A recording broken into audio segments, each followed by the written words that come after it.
Lepas tu dia kata, ustazah, dalam tempoh 1 hari macam tu kami baca-baca, rupanya Allah nak uji kami redha ke tidak saja.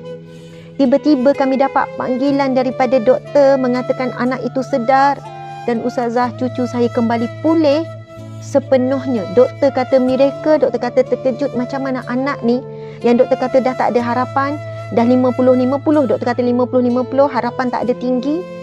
Kata ustazah, doktor pun terkejut dan kami semua terkejut. A'udzu billahi minasyaitonir rajim.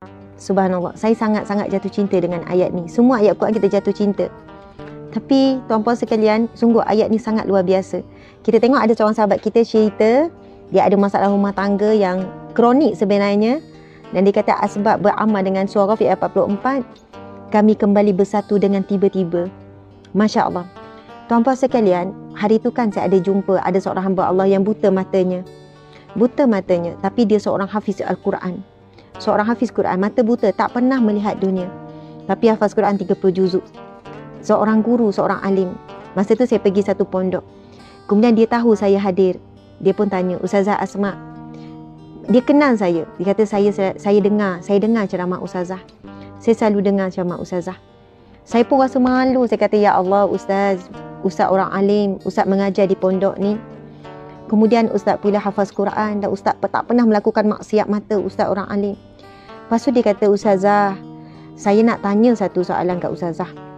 Dia pun sebut surah Ghafir ayat 44 yang Ustazah beri, yang Ustazah share tu, subhanallah. Dia tanya bagaimana kita nak beramal Ustazah. Saya terus malu. Saya kata, Ustaz, subhanallah, saya malu dengan Ustaz. Ataupun Ustaz ada nak tegur saya ke? Saya memang kalau jumpa orang alim, orang buta hafaz Quran, saya rasa, ya Allah, rasa macam dia ni, orang-orang yang begini, dia melihat kita dengan mata hati, bukan dengan mata zahir tapi mata hati. Saya ingat dia tanya sekadar nak menguji. Saya kata, Ustaz nak uji saya ke?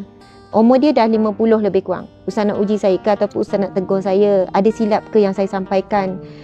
Apakah maksud ayat tu? Ustaz ni bila tanya kan, saya pun kata, Pak Ustaz, ada silap mana-mana ke Ustaz nak tegur? Tak, Ustazah, tak. Tapi ayat tu sangat hebat Ustazah. Saya cuma tanya, ada ke ataupun ada kaifiat, ada kaedah ke nak beramal dengan ayat tu? Subhanallah, muslimin muslimat, maksud ayat tu bismillahirrahmanirrahim. Wa ufawwidu amri ilallah.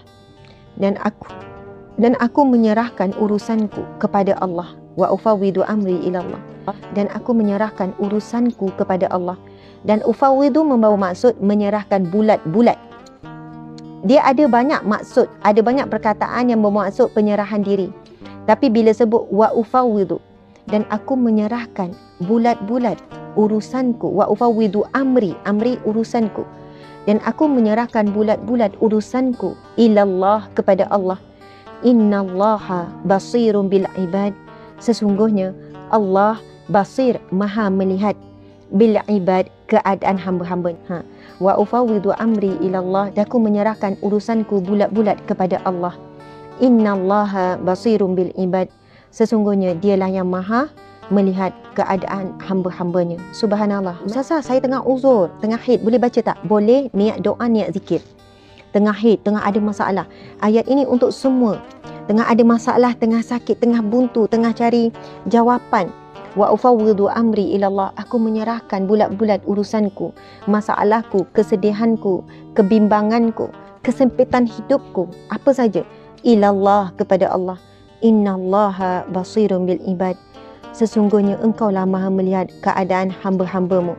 Bila kita sebut kaifiat dia, subhanallah, ini adalah ungkapan yang diucapkan oleh seorang lelaki mukmin yang merupakan pengikut kepada Nabi Musa alaihi salam.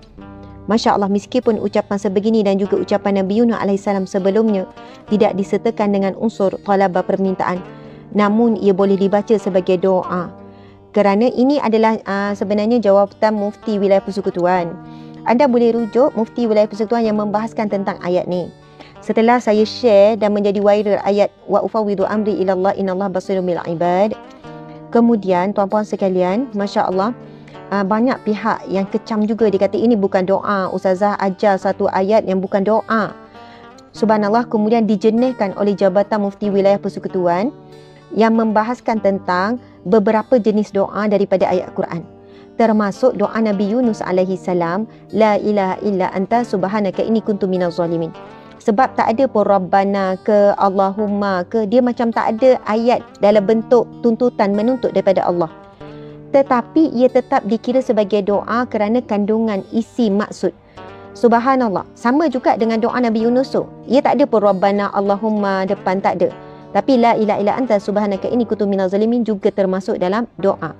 Jadi begitu juga dengan doa ini, ia adalah doa seorang lelaki mukmin, lelaki soleh beriman, pengikut Nabi Musa alaihi salam. Masya-Allah, dengan ayat Bismillahirrahmanirrahim, wa ufawwidu amri ila Allah innallaha basirun bil ibad. Dan aku menyerahkan urusanku kepada Allah, sesungguhnya dialah yang maha melihat keadaan hamba-hambanya. Masya-Allah, sahabat-sahabat di mata Allah sekalian, saya ingat dulu masa awal-awal saya share dulu, saya dapat banyak sangat perkongsian, banyak sangat luahan yang memberitahu keajaiban selepas beramal dengan ayat tersebut. Yang saya ingat, saya ada pergi ceramah dekat Kedah masa tu. Dekat Kedah ataupun dekat Perak, tapi dekat Kedah saya rasa.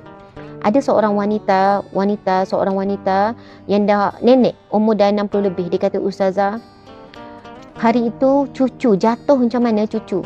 Lepas tu jatuh dan koma. Masya Allah. Koma, jatuh koma, kritikal dekat ICU. Berapa lama Ustazah? Berapa lama tak sedar, doktor kata macam kritikal, tak ada harapan, darah beku. Anak saya tak tentu arah, menangis apa semua. Kami semua tak tentu arah. Naik turun tangga, buat itu, buat ini, macam-macam ikhtiar kami buat. Kebetulan satu hari saya dengar ceramah Ustazah tentang ayat tersebut. Masya Allah. Saya beramal dan saya minta anak saya, ibu ayah ni, kepada cucu saya ni yang sedang koma ni. Saya tengok cerita detail dia macam mana. Anak kecil umur 2 tahun ke 3 tahun koma, kritikal, yang doktor kata tak ada harapan. Maksudnya darah beku tu, tak nak buat apa, macam itulah kan. Dia kata, ya Allah Ustazah, saya ni naik turun tangga kan, pergi ziarah cucu. Saya rasa macam dah gelap sebab memang sayang sangat. Mak ayah dia lagi teruk, keadaan mereka tu macam tak bermaya sangat. Saya kata, baca ayat ni dengan maksud sampai rasa tenang. Subhanallah, dia kata, Ustazah, mula-mula kami semua baca dan ulang dengan maksud, wa ufawwidu amri ila Allah, daku menyerahkan urusanku kan, anak yang sakit ini, anak yang kritikal ini, ila Allah, kepadamu ya Allah. Serah bulat-bulat anak ini kepadamu ya Allah. Innallaha basirun bil ibad. Engkaulah yang maha melihat keadaan hamba-hambamu. Engkau melihat keadaan kesedihan kami, kebimbangan kami, ketakutan kami akan kehilangan anak ni. Engkau melihat ya Allah. Dia kata, Ustazah, peringkat awal kami beramal dengan doa tu, keresahan hati kami berapa hari yang susah nak redha dengan anak ni, tiba-tiba jatuh sakit macam ni. Yang pertama tenang Ustazah, yang pertama tenang.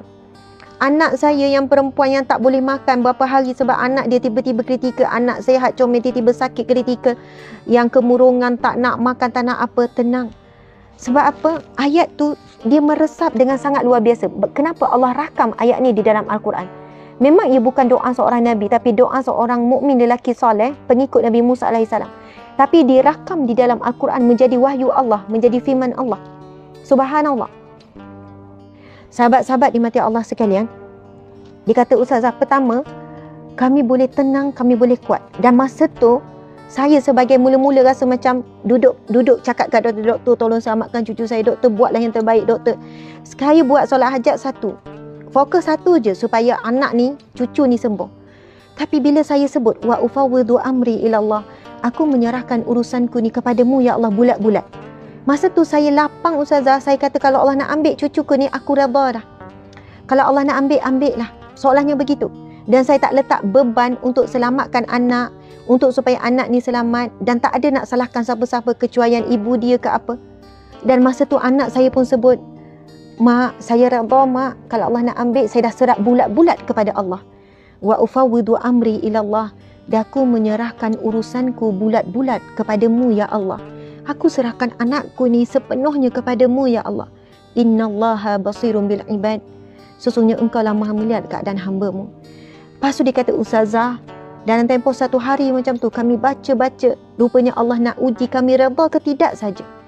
Tiba-tiba kami dapat panggilan daripada doktor mengatakan anak itu sedar, dan Ustazah, cucu saya kembali pulih sepenuhnya. Doktor kata miracle, doktor kata terkejut macam mana anak ni yang doktor kata dah tak ada harapan, dah 50-50, doktor kata 50-50, harapan tak ada tinggi. Kata ustazah, doktor pun terkejut dan kami semua terkejut. Sejak daripada tu dia kata kami belajar satu perkara. Allah uji kita, Allah nak sampai tahap kita betul-betul serah bulat-bulat kepadanya. Dan Allah ajarkan kita satu ayat penyerahan bulat-bulat dalam surah Ghafir ayat 44. Wa ufawwidu amri ilallah. Ufawwidu mawa maksud.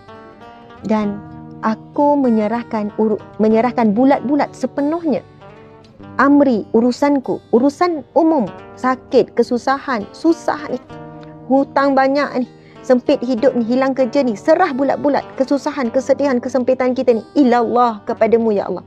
Innallaha basirun bil ibad. Sesungguhnya engkau maha melihat keadaan hamba-Mu.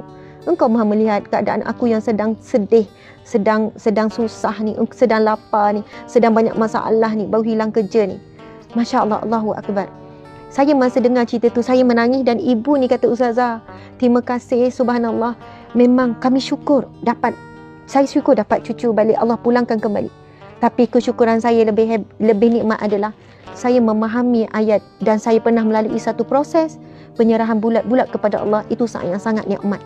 Dan Allah berikan. Dan kalaupun Allah tidak kembalikan cucu tu, saya redha. Dan mak dia masa tu dah boleh terima apa pun. Dah tak desak-desak doktor. Dah tak salahkan diri sendiri. Yakin bahawasanya sebaik-baik urusan adalah bila diuruskan oleh Allah Subhanahu Wa Taala.